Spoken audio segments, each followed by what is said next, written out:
going to show you guys how to properly use your cup from Juki Junkies, okay? So first you need to get a cup from JukiJunkies.com. They're really nice. All right, nice and metal. They come in a bunch of different colors. Okay, so first you got to get you a cup.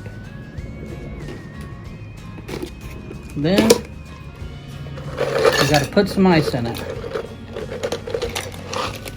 Okay. Now this is the most important part. Then you have to get your favorite beverage and put some of that in there. Okay, just a little bit. You don't want it to be too strong, just a little. And then get your favorite other drink that goes along with your first favorite drink and put a little splash in there because you don't want to water it down too much.